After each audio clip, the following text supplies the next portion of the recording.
Bom dia, pessoal, tudo bem? Que bom estarmos mais um domingo na escola dominical. Antes de continuarmos no livro de Salmos, vamos fazer a nossa oração? Ó Deus, obrigada, Senhor, por mais um dia, por mais uma semana, que possamos estudar da Tua Palavra, aprender mais e aplicarmos ela em nossas vidas, Pai.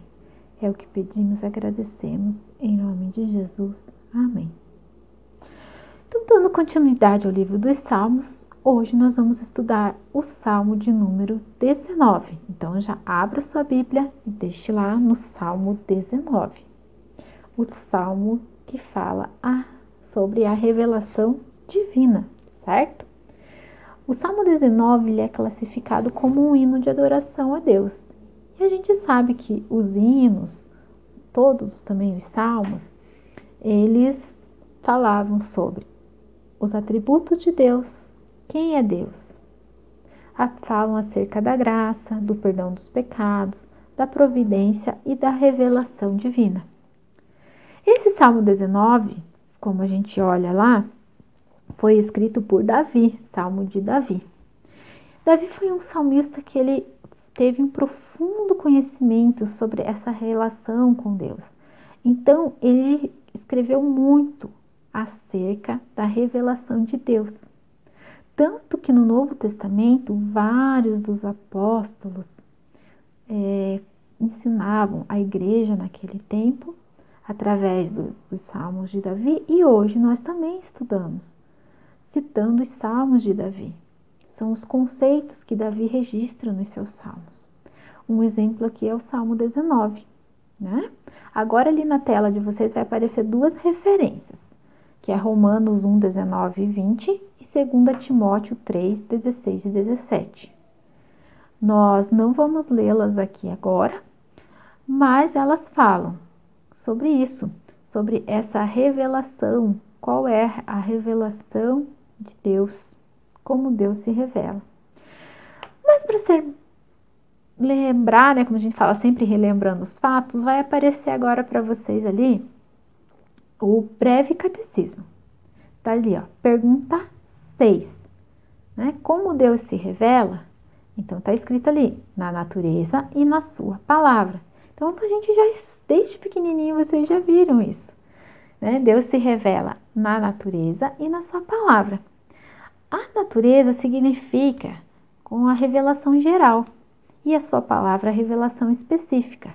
Esse é o grande registro que está contido no Salmo 19. A grandeza da verdade revelada por Deus a nós homens. E os meios que Deus utiliza para se fazer conhecido por nós, os meios que Deus, ele se revela, ele fala conosco. Essa é a grande pergunta, né? Que todo mundo fala, mas como as pessoas ficam criando lendas, né? Eu ouvi, Deus falou comigo. Não, Deus fala pela natureza e pela sua palavra, que é o que a gente viu, a criação, que é a revelação geral e a revelação específica, certo? Vamos ver aqui, então nós vamos ler agora, vamos lá, o Salmo 19, vamos lê-lo, tá? Os céus proclamam a glória de Deus e o firmamento anuncia as obras das suas mãos. Um dia discursa outro dia, e uma noite revela conhecimento a outra noite. Não há linguagem nem há palavras, e deles não se ouve nenhum som. No entanto, por toda a terra se faz ouvir a sua voz e as suas palavras até os confins do mundo. Aí pôs uma tenda para o sol, o qual, como noivo que sai dos seus aposentos, se regozija como herói a percorrer o seu caminho. Principia numa extremidade dos céus e até a outra vai o seu percurso, e nada refoge ao seu calor. A lei do Senhor é perfeita, restaura a alma, o testemunho do Senhor é fiel, e dá sabedoria aos simples. Os preceitos do Senhor são retos e alegram o coração. O mandamento do Senhor é puro e ilumina os olhos. O temor do Senhor é límpido e permanece para sempre. Os juízos do Senhor são verdadeiros e todos igualmente justos. São mais desejáveis do que o ouro, mais do que muito ouro depurado, e são mais doces do que o mel e o destilar dos favos. Além disso, Por ele se admoesta o teu servo, em os guardar a grande recompensa. Quem há que possa discernir as próprias faltas? Absolve-me das que me são ocultas. Também da soberba guarda o teu servo, que ela não me domine. Então serei irrepreensível e ficarei livre de grande transgressão. As palavras dos meus lábios, o meditar do meu coração, sejam agradáveis na tua presença, Senhor, rocha minha, redentor meu. Então aqui a gente viu o salmo inteiro e agora nós vamos comentar sobre alguns versículos e algumas palavras-chave, como a gente já fez com os outros salmos que estudamos, tá? Então, se tiverem a canetinha, já peguem para grifar as palavras ali. Já no começo do salmo, a gente vê a palavra ali, proclamam, e o firmamento anuncia a obra das suas mãos. Então, anunciar e proclamar é tornar conhecido. Então, aqui o salmista coloca, né, que o ato da criação, ele demonstra toda a glória de Deus. Só um Deus que é perfeito, ele pode produzir uma obra perfeita. O universo, ele é magnífico, cada coisa tem o seu próprio propósito. Mais para frente ali, ele fala sobre o passar do tempo, no versículo 2. O dia discursa outro dia, uma noite revela conhecimento a outra noite. Essa passagem do tempo a gente tem com o exemplo do Sol e da Lua, que foi os dois grandes luzeiros que Deus criou. O Sol, ele nasce todos os dias e se põe. E vem a noite, a gente descansa e assim o tempo ele é contado. E somente, por isso que fala, somente um Deus que é perfeito, ele pode arquitetar, organizar toda essa, todo esse sistema, todo o universo, todas as coisas elas têm um propósito específico e elas funcionam todos os dias, A gente nunca ouviu falar, nossa, hoje o sol não nasceu. Porque Deus, ele é perfeito, Deus não erra e ele dá ordem a todas as coisas que existem através do seu poder e da sua glória. Então é isso nesses 6 primeiros versículos que Deus coloca acerca do que ele fala, Como que ele fala ali? Eu sou Deus, o único Deus. Quando a gente estudou lá o Pentateuco, a gente viu muito a expressão eu sou, e essa expressão quer dizer Deus, o Deus verdadeiro, há somente um único Deus. Eu sou soberano, poderoso e glorioso. Então, isso que é a revelação natural, A revelação geral que nós chamamos. E ali, quando segue ali para frente, a partir do 7, quando ele fala, a lei do Senhor é perfeita e restaura a alma, ele já está falando sobre a revelação especial ou específica, que é a Escritura, a Bíblia que nós temos. Só que nem sempre o homem está disposto a ouvir a palavra. Só que não há nada no mundo que possa tornar o homem aceitável a Deus. Somente o conhecimento que está contido na mensagem graciosa da cruz que Jesus Cristo enfrentou.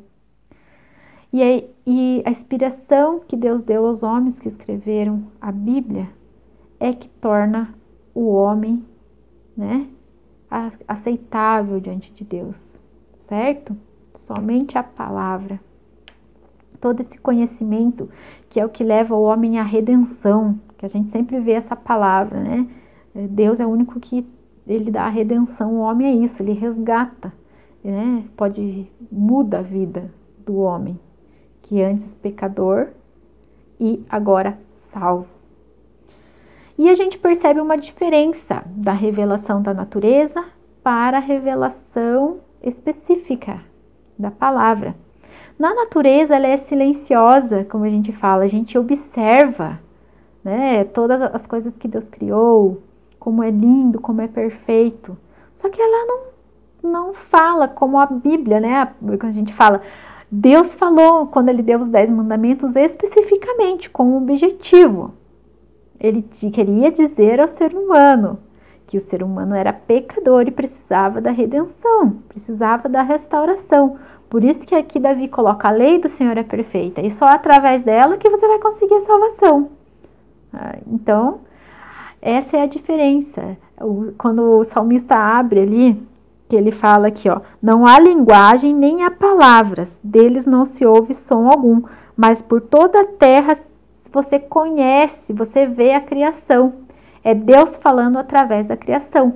Mas, a partir daqui onde fala a revelação específica, está falando sobre a lei que Deus deixou, certo? Deus está falando que Ele tem a sua palavra, a sua lei, e que Ele nos chama do pecado, que é a morte, para a vida, certo?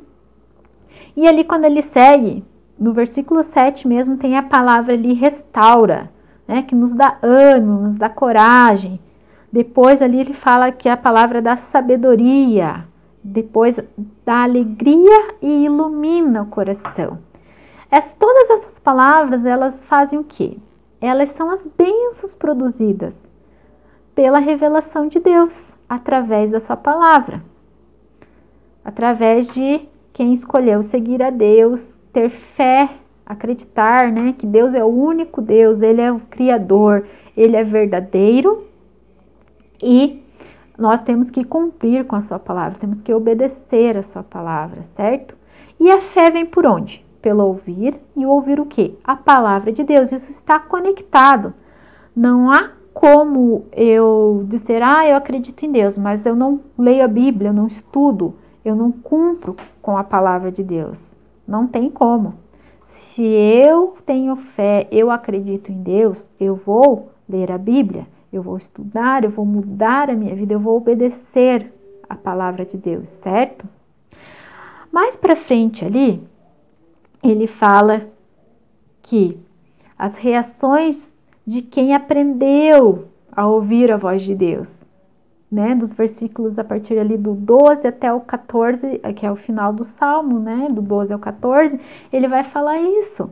Quando ele fala ali no versículo 11, ele fala, né, se admoesta o teu servo em os guardar, e a grande recompensa, disso que eu acabei de falar, das bênçãos que Deus dá para quem cumpre, quem ouve, quem aplica os ensinos da palavra de Deus. Aí mais para frente ali, ele faz, né, autoanálise e contrição, quando ele pede para que Deus ajude ele a reconhecer e confessar os seus pecados. A palavra ali daí que ele coloca também sobre a soberba, ele pede para que eu tenha um espírito humilde. E o que é ter um espírito humilde? É você não querer aparecer mais do que os outros. Porque a pessoa soberba, ela quer sempre ser mais. Então, a pessoa soberba, ela quer dizer que ela entende da Bíblia, ela estuda a Bíblia, mas para humilhar o irmãozinho que não sabe, né? Para dizer, eu sei e você não sabe. Então, ela quer ser melhor que os outros. E não é assim que Deus fala. Deus fala isso, que nós temos que ser, ensinar, né? Quem não sabe. Então, o espírito humilde é esse. Então, nós temos que ter esse espírito humilde. E continuando ali, nós temos que ter o desejo sincero de agradar a Deus. Se a gente olhar ali o versículo 14, ele fala aqui, ó, as palavras dos meus lábios e o meditar do meu coração sejam agradáveis na tua presença. E o que é esse agradáveis na sua presença? É o desejo sincero de agradar ao Senhor. Eu não estou me importando com o que o mundo vai falar, com o que os outros vão dizer. Eu quero agradar a Deus, certo? Sem buscar algum reconhecimento, sem buscar alguma coisa em troca sobre isso. E o que importa é agradar a Deus, sinceramente, certo? É isso que ele fala aqui. E quando ele coloca ali, né, ele fala Senhor, que é minha rocha, é porque ele está firmado na fé. E ele sabe que ele foi restaurado por Deus, né? Então, Deus não está para nos servir, mas sim ao contrário, a gente está para servir a Deus. E Deus, ele fala conosco todos os dias, seja pela revelação natural, que é a criação, ou pela revelação específica, que é a Bíblia, certo? Então, algumas questões a gente pode às vezes perguntar. Vocês já viram, né, as pessoas que não acreditam em Deus. elas sempre perguntam, quando acontece uma tragédia, uma calamidade, alguma coisa muito ruim no mundo, onde está Deus? Né? Elas podem perguntar pra gente, quantos de vocês já não tiveram que responder essa pergunta? E se não tiveram, um dia vão ter que responder. Então a gente tem que estudar para poder estar respondendo de acordo com a palavra de Deus. E o que a gente vai falar, né, para essas pessoas? Deus existe, sim. Ele tem falado todos os dias com todos nós. Ele fala pela criação e ele fala pela sua palavra. Nada acontece por acaso. Deus não está de olhos fechados para o mal. Ele é o único que pode trazer a justiça e a esperança. Ele discursa para que todos tenham oportunidade de ouvir e escutar e aprender acerca de Deus. Só que as pessoas não querem, como a gente falou.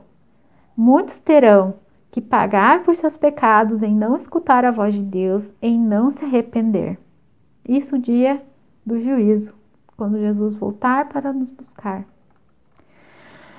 Concluindo, né, o que nós podemos pensar do Salmo 19? O que devemos aplicar em nossa vida diária? Devemos pensar que temos que glorificar a Deus pelas coisas que Deus criou, por toda a magnitude da sua criação, da sua obra. E que Deus fala conosco, não porque alguém disse, ou porque eu sonhei, ou porque eu imaginei, não. Está aqui na Bíblia, a sua palavra, certo? Não é do jeito que eu quero, é do modo como Deus determinou. A sua palavra revela quem Deus é. A criação revela que Ele é o Criador, certo? Então, pessoal, vamos aprender a ouvir a voz de Deus, a louvar a Deus por suas grandes obras e a glorificá-lo. Deus existe, Deus fala conosco. Vamos escutar a sua voz. Até semana que vem, tenha uma boa semana.